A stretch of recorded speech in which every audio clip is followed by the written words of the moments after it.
Hello friends, welcome back to Pooja Gowda designs. ವಿಡಿಯೋದಲ್ಲಿ ನಾನು ಯಾವ ಥರ ಲೇಡೀಸ್ ಸೂಟ್ನ ಕಟ್ ಮಾಡ್ಕೋಬೇಕು ಅಂತ ತಿಳಿಸ್ಕೊಟ್ಟಿದ್ದೀನಿ. ಈ ವಿಡಿಯೋದಲ್ಲಿ ನಾನು ಆ ಲೇಡೀಸ್ ಸೂಟ್ನ ಯಾವ ಥರ ಸ್ಟಿಚ್ ಮಾಡ್ಕೋತೀನಿ ಅಂತ ತಿಳಿಸ್ಕೊಡ್ತೀನಿ. ಪ್ಲೀಸ್ ವಿಡಿಯೋನ ಕೊನೆವರೆಗೂ ನೋಡಿ. ಈ ವಿಡಿಯೋ ನಿಮ್ಗೆ ಇಷ್ಟ ಆಗುತ್ತೆ ಅಂತ ಅನ್ಕೊಂಡಿದ್ದೀನಿ. ಇಲ್ಲಿ ನಾನು ವಿಡಿಯೋದಲ್ಲಿ ಕಟ್ ಮಾಡಿರೋ ಪೀಸ್ನ ಇಟ್ಕೊಂಡಿದ್ದೀನಿ. ಇಲ್ಲಿ ಮೊದಲಿಗೆ ನಾನು ಕುರ್ತಿ ಬ್ಯಾಕ್ ಪಾರ್ಟ್ ಸೈಡ್ನ ಸ್ಟಿಚ್ ಮಾಡ್ಕೋತೀನಿ. ಅದಕ್ಕೆ ಅಂತ ನಾನು ಬ್ಯಾಕ್ ಪಾರ್ಟ್ ಪೀಸ್ನ ಓಪನ್ ಮಾಡಿ ಇಟ್ಕೊಂಡಿದ್ದೀನಿ. ಇದು ಸೀದಾ ಸೈಡ್ ಆಗಿದೆ. ನಂತರ ಇದ್ರ ಮೇಲೆ ಲೈನಿಂಗ್ ಪೀಸ್ನ ಇಟ್ಕೋತೀನಿ. ನಂತರ ನೆಕ್ ಹತ್ರ ಸ್ಟಿಚ್ ಮಾಡ್ಕೋತೀನಿ. ಇದು ಕರೆಕ್ಟ್ ಆಗಿ ಫೋಲ್ಡ್ ಆಗ್ಲಿ ಅಂತ ನೆಕ್ ಹತ್ರ ಸಣ್ಣ ಸಣ್ಣದಾಗಿ ಕಟ್ ಮಾಡ್ಕೋತೀನಿ. ಇವಾಗ ಇದು ಕಟ್ ಆಗಿದೆ. ನಂತರ ಇದನ್ನ ಹೀಗೆ ಪಲ್ಟಾಯಿಸ್ಕೋತೀನಿ. ಇಲ್ಲಿ ಈ ಲೈನಿಂಗ್ ಫ್ಯಾಬ್ರಿಕ್ ಬಾಟಮ್ ಏನಿದೆ ಇಲ್ಲಿ ಹೀಗೆ ಡಬಲ್ ಫೋಲ್ಡ್ ಮಾಡಿ ಸ್ಟಿಚ್ ಮಾಡ್ಕೋತೀನಿ. ನಂತರ ನೆಕ್ಕಿಂದ ಹಿಡಿದು ಲೈನಿಂಗ್ ಮತ್ತೆ ಮೇನ್ ಫ್ಯಾಬ್ರಿಕ್ ಎರಡನ್ನು ಅಟ್ಯಾಚ್ ಮಾಡ್ಕೋತೀನಿ. ಅಟ್ಯಾಚ್ ಆಗಿದೆ. ಈ ತರ ಬ್ಯಾಕ್ ಪಾರ್ಟ್ ಸ್ಟಿಚಿಂಗ್ ಮುಗ್ದಿದೆ. ನಂತರ ಫ್ರಂಟ್ ಪಾರ್ಟ್ ನ ಸ್ಟಿಚ್ ಮಾಡ್ಕೊಳ್ಳೋಕೆ ಅಂತ ಇಟ್ಕೊಂಡಿದ್ದೀನಿ. ಇದನ್ನ ನಾನು ಮಿಷಿನ್ ಅಲ್ಲಿ ಯಾವ ತರ ಸ್ಟಿಚ್ ಮಾಡ್ಕೋತೀನಿ ಅಂತ ತಿಳಿಸ್ಕೊಡ್ತೀನಿ. ಇಲ್ಲಿ ಜರಿ ಥ್ರೆಡ್ ಡಿಸೈನ್ ಇದೆ ಅಲ್ವಾ, ಅದ್ರ ಪಕ್ಕದಲ್ಲಿ ಒಂದು ಸ್ಟಿಚ್ ಮಾಡ್ಕೋತೀನಿ.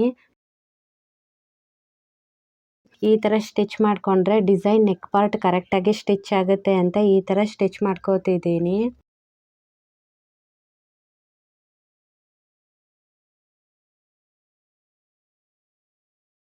ಸ್ಟಿಚ್ ಆಗಿದೆ.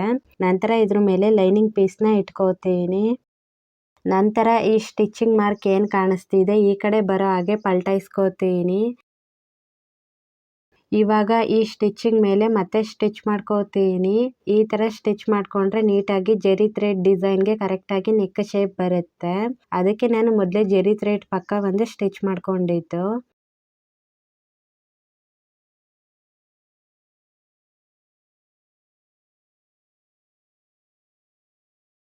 ಇವಾಗ ಇದು ಸ್ಟಿಚ್ ಆಗಿದೆ.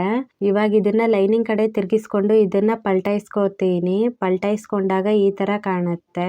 ನಂತರ ನೆಕ್ ಹತ್ರ ಸ್ಟಿಚ್ ಮಾಡ್ಕೋತೀನಿ.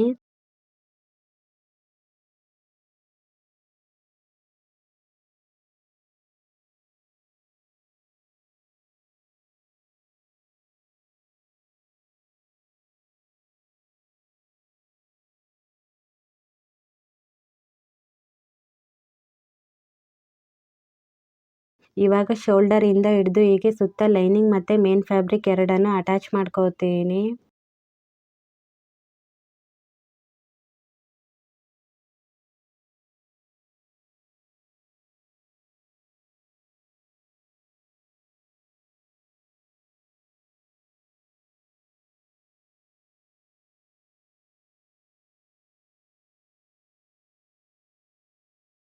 ಇಲ್ಲಿ ಬಾಟಮ್ ಹತ್ರ ಡಬಲ್ ಫೋಲ್ಡ್ ಮಾಡಿ ಸ್ಟಿಚ್ ಮಾಡೋಕೆ ಅಂತ ಹೀಗೆ ಫೋಲ್ಡ್ ಮಾಡಿ ಹೀಗೆ ಇಟ್ಕೊಂಡು ಇದ್ರ ಮೇಲೆ ಸ್ಟಿಚ್ ಮಾಡ್ಕೋತೀನಿ.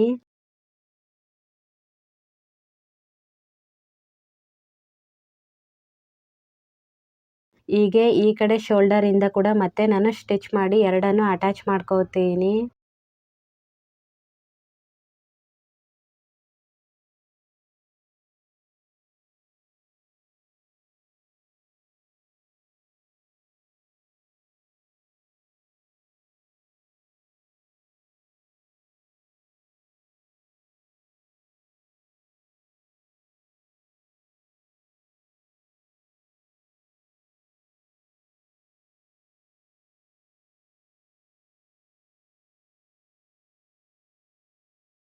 ನಂತರ ಈ ಬಾಟಮ್ನ ಡಬಲ್ ಫೋಲ್ಡ್ ಮಾಡಿ ಸ್ಟಿಚ್ ಮಾಡ್ಕೋತೀನಿ.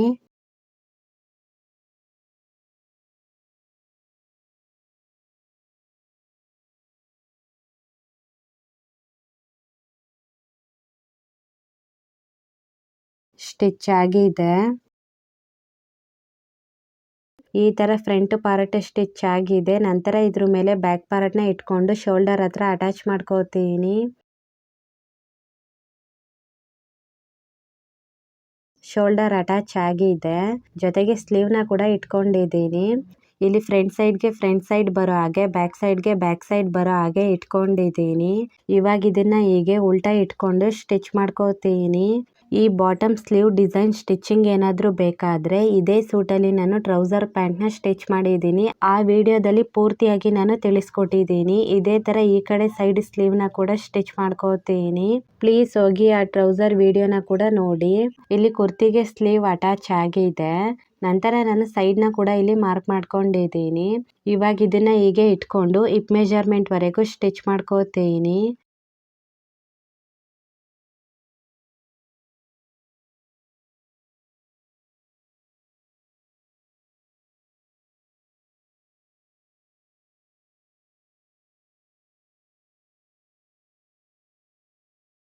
ಸ್ಟಿಚ್ ಆಗಿದೆ.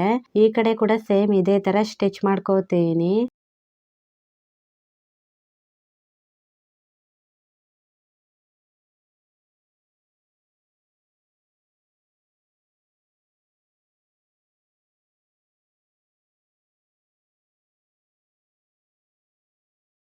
ನಂತರ ಈ ಬ್ಯಾಕ್ ಪಾರ್ಟ್ ಬಾಟಮ್ನ ಡಬಲ್ ಫೋಲ್ಡ್ ಮಾಡಿ ಸ್ಟಿಚ್ ಮಾಡ್ಕೋತೀನಿ.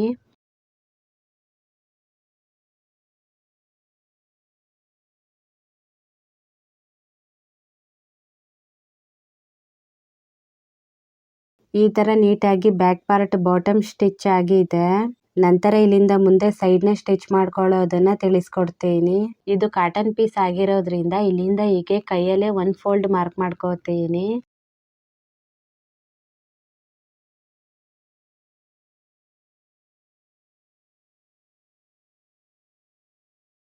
ನಂತರ ಇದನ್ನ ಹೀಗೆ ಡಬಲ್ ಫೋಲ್ಡ್ ಮಾಡಿ ಹೀಗೆ ಪಿನ್ ಹಾಕಿ ಸೆಕ್ಯೂರ್ ಮಾಡ್ಕೋತೀನಿ.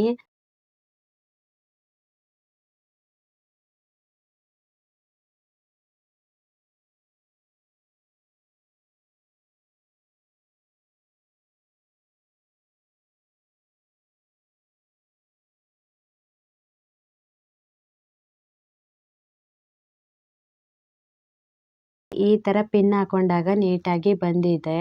ನಂತರ ಈ ಇನ್ನೊಂದು ಕಡೆಗೂ ಕೂಡ ಡಬಲ್ ಫೋಲ್ಡ್ ಮಾಡಿ ಪಿನ್ ಹಾಕಿ ಸೆಕ್ಯೂರ್ ಮಾಡ್ಕೋತೀನಿ.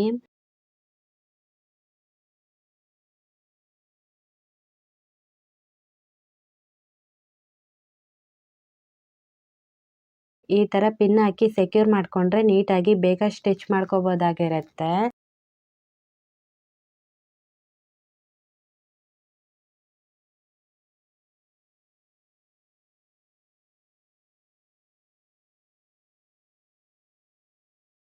ಇವಾಗ ಇದನ್ನ ಸೀದಾ ಸೈಡ್ಗೆ ಓಪನ್ ಮಾಡಿ ನೋಡಿದಾಗ ಈ ತರ ಸೆಂಟರ್ಗೆ ಕರೆಕ್ಟ್ ಆಗಿ ಫೋಲ್ಡ್ ಆಗಿದೆ. ಇವಾಗ ಇದನ್ನ ಸ್ಟಿಚ್ ಮಾಡ್ಕೋತೀನಿ.